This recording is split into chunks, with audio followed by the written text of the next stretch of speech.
I'm sitting here with Jordan Tannenbaum and anxious to hear about his interesting career and all the different strands that come together in your commitment to the Rosenwald Park campaign. But before that, I always like to ask people where they grew up. Sure. Where did you come from? Sure. Well, I was born in Cleveland, Ohio. My dad was really a rocket scientist. Worked for Thiokol Chemical Corporation and helped build the engine for the X-15. Oh. And they had a facility out in Ohio, in Cleveland. But I didn't stay there very long. At the tender age of 5, we moved to Morristown, New Jersey. And that's in North Jersey, and that's where I grew up, in Morris Township, actually, but the Morris Plains, they were all together. And I was in Morristown until I went off to school at Brandeis University in Waltham, Massachusetts. That would have been in 1968. Mm-hmm. And aside from a year spent in Israel studying, my junior year, I was at Brandeis until graduated in '72, and then moved down to Washington, D.C. I had always enjoyed coming to Washington. My dad traveled a lot, and one of the places he came was Washington, and I said as a young boy, when I grow up, I'm going to move to Washington, D.C. It seems Really? Yes, a really... What was it about Washington that appealed to you? I think it was the history, the museums, just the grandeur of the place. I remember going, and so this will really date me, where the Hirshhorn Museum now is, and you may remember this too, Stephanie, there used to be the Army Medical Museum. And it was a ghoulish place, to be sure. And it's now up in Silver Spring. But I have 3 brothers, and my mother would take us all around the city, seeing the sights. That was one of the Nothing little boys like more than a ghoulish museum. Yes, no, that was a major attraction on our bucket list. But going to the Lincoln Memorial, the Washington Memorial, seeing all the pageantry, it was. I just loved Washington, D.C. And sure enough, after graduating from Brandeis, I moved down to Washington and began working in the field of historic preservation for the Advisory Council, the United States Advisory Council on Historic Preservation. Had you been a history major? Yes, I was a history major, and specializing. I had an honors project in Native American history, which is also a great interest of mine.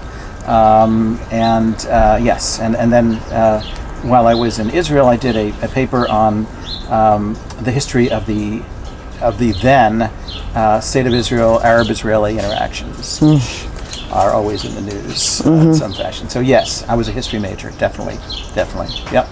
So you had many strands that kind of come together in the Rosenwald story. You had historic preservation, you had history, you had Jewish culture, history and culture, right. And then you have the fundraising piece. Yes. Let me also, I just remembered that when I was at Brandeis, I was among the first 2 students to be to join the Board of Trustees as a student representative. So I got to meet all of the buildings. So there you're right. That kind of tracks into the fundraising piece.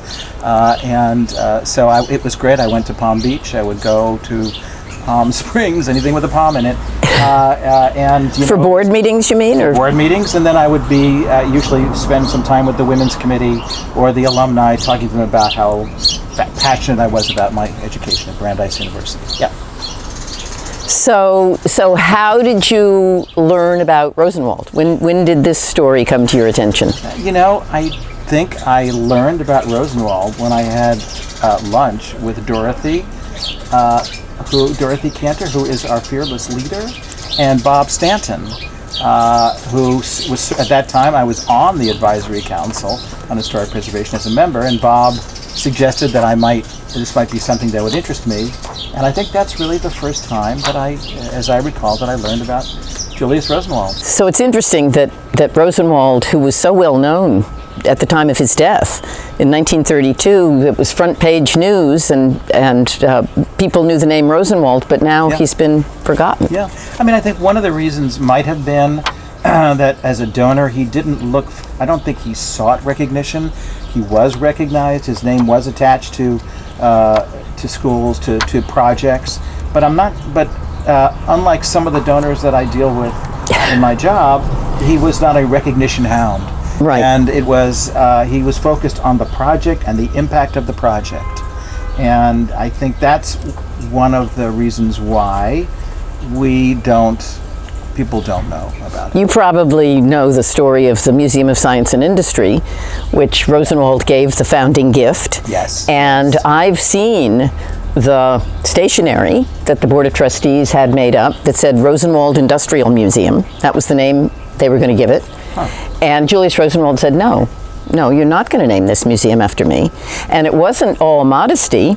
He felt that if the museum had his name, that implied that he and his family would support it in perpetuity, which was not his intention. Right. And so it was called the Museum of Science and Industry. And now I understand it's about to change its name and get the name of a donor. Oh, okay. Well, that giving them an opportunity to get some additional, I'm sure, much needed treasure and resources for their work. Yeah. But that is, yes, and that would be an example of why, if it were the Rosenwald Industrial Museum, then we would all know the name, and we wouldn't be talking about that in this interview. But that wasn't the case. It's actually interesting that the schools that we now use shorthand and call Rosenwald schools, but the vast majority of the schools did not have Rosenwald in their name. Yeah. They were named for a local person, a local place. A lot of them had biblical names, but they weren't called Rosenwald schools. And I've even talked to people who didn't realize they went to a Rosenwald school. Yeah. They didn't know that that's what the school was. Another point, too, is that I've, in addition to being interested in history writ large, I'm very interested in Jewish American history. Mm-hmm. And one of my soapbox talks has been to other historians and to Jewish educators that we don't do enough to stress the importance of Jewish American history. That our children go to religious school and they learn about the Second Temple and the First Temple, and they learn about the Bar Kokhba revolt. They learn about a lot of things, but they don't spend a lot of time learning about American Jewish history. And I think that is another way to really inspire young students learning about their heritage, that an opportunity that we have not taken advantage of. And so that, as I learned about Julius Rosenwald, that fit in nicely to a theme that I tried to strike with folks in this field, in the field of Jewish education, how important it was to focus on that area. And in a way, Julius Rosenwald's story is sort of archetypal. Yeah. His father started his career as a peddler in Virginia, carrying a sack with shoes and needles and thread and whatever it was he sold, and then being in the clothing industry, and so many of these things are recurring themes. Absolutely, yeah. I understand that of all the sites in the National Park Service and of all the historical sites, there is not one that celebrates the story of a Jewish American. Mm-hmm. Is that the case? Yeah, that is true. 400 national parks, national historic sites, properties run by the National Park Service in that regard, not a single one. And let me return to my comment about my interest in American Jewish history. So here you have an opportunity to really engage young Jewish Americans in a story that they can identify with. Mm-hmm. If you look at the national park, the collection of national parks, particularly national historical parks and national monuments, you will find that other groups are represented to a variety of degrees, but nothing for a Jewish American. So yes, this is also very important, and as I said, it dovetails nicely with my desire to see more emphasis put on American Jewish history. Well, it's to some extent it's similar to the desire that we see to have more exploration of African American history. Yeah, correct. And especially a story like this that draws attention to the incredible commitment and dedication of people in all those communities across the South, raising money to build schools. These were not wealthy people. These were not. These were people for whom it was a sacrifice, but it was one that they were very prepared to make, and that's a story that we really want to share. Absolutely, and there is this sub-theme of Black-Jewish relations too, which also comes through, and I think reverberates and has impact for folks learning about this. Absolutely, to today. So, yes. So we begin to see these themes coming together. We have a theme for history, and as a kid, again, I traveled. My family went. We were camping, a camping family. So we went across the country, down south, camping throughout this country, and always, whenever we could, stay at a national park. Even if it's in the overflow area, we would camp in the national park. We would attend the lectures that the rangers gave on the history of where we were, and collecting a huge supply of pamphlets as we visited these places. So there's the history piece, there's the fundraising piece, and I am, as they've been mentioned, the Chief Development Officer of the Holocaust Museum in Washington, D.C., in a campaign to raise $1 billion. So that's pieces. And one of the things that I have to mention about Julius Rosenwald that I find so intriguing is that we could have a whole session, a whole program just on Julius Rosenwald and his impact on philanthropy. Because the idea of the challenge grant, which many organizations now are using, where someone gives a gift and it's a challenge to others to match a variety of different ways. Well, Julius Rosenwald developed that into an art form, and it was part of his success. And it not only because it gave them another way to fund these schools, it also involved and engaged the community. Yeah. And engagement is so important in fundraising. Right. Yeah. So you've got fundraising, you have history, Jewish history, and it all kind of came together. It all comes together. Now, the other strand of your career that I don't know if it's directly relevant is the law, because you're a lawyer. I'm an attorney. Well, then let me tell you a little bit about that. I am an attorney, and my specialty in the law is historic preservation law and Native American history. And another strand, we'll see if we can work that in, and I think we can, is my military background. 27 years in the JAG Corps, Judge Advocate General's Corps, lawyers of the United States Army, and a lot of my work involved working with historical installations, historical posts and bases. I still teach a course, and I was teaching courses on this area because there are laws. The Advisory Council on Historic Preservation is responsible for ensuring the preservation and maintenance and use of historic properties that are on what we call the National Register of Historic Places, and that applies to federal agencies. And so the military is a prime candidate for compliance with Section 106. One of my most interesting cases there involved the closure of a post in the Catoctin area of Maryland called Fort Ritchie. Ritchie has a lot of there's a lot of focus on Fort Ritchie now because of the Ritchie Boys, which were a group of many of them, about almost half of them were Jewish, expatriate Germans and Austrians who were trained there to go back to Germany during World War II, and essentially they became part of the intelligence operation. And they were all trained at Fort Ritchie. And fascinating story. But I've been in, so we can work that in as well, the law focusing on historic preservation and Native American law. Well, it does seem to me that when you had that lunch with Dorothy Cantor, no would not have been a possible answer to her question, would you like to serve on the advisory committee? Yes, that is correct. That is absolutely correct. You are obviously a linchpin of the campaign. She had me at hello, for sure. Definitely. And it has been a delight and one of the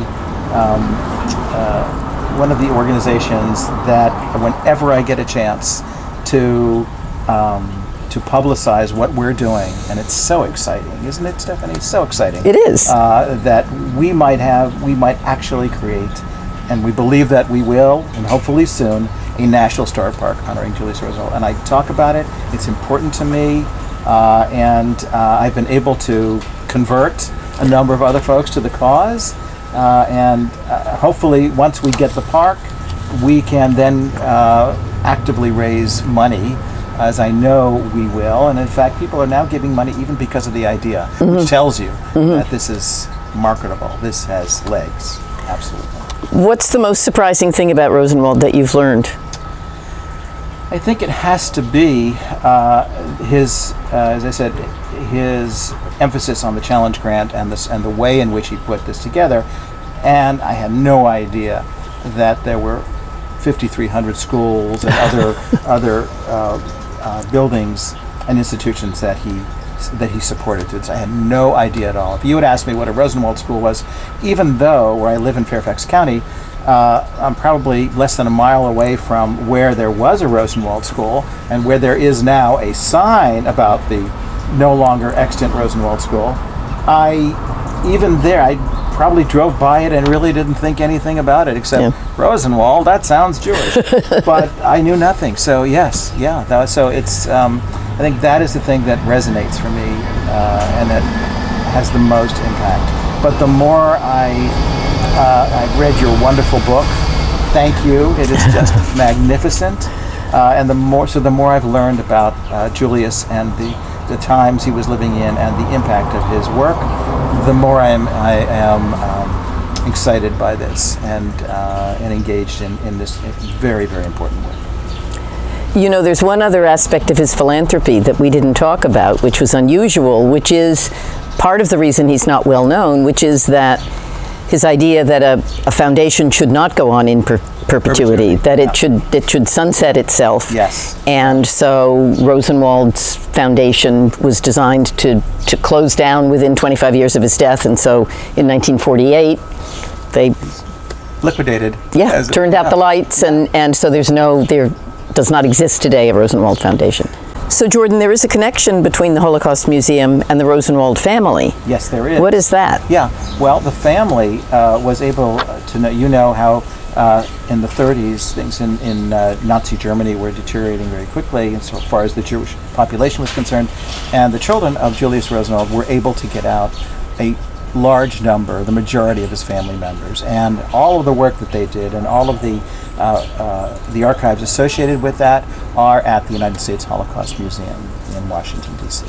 Such a fascinating story. I met someone down in Richmond, Virginia, who knew that story well because her aunt had worked for William Rosenwald, and he was able to get some of her aunt's family out of Germany as well. Wow, that is amazing. Yeah. So it was a remarkable thing that I don't think has been written about. And actually, there is a project there for a scholar to look into those archives and start. Yeah, fascinating. Preparing that, fascinating story. Some papers. Yeah. It was in the family DNA, no doubt. Great. Thank you, Jordan. My pleasure. This has been a delight. Yes, this has been so interesting. Thank you, and thank you again for the work that you're doing with the Rosenwald initiative. And as a last comment, please, anyone who sees this this video, please, we have a website. Go to our website, Rosenwaldpark.org. Rosenwaldpark.org. Rosenwaldpark.org. And we would love your help in this very important and very exciting initiative. Thank you.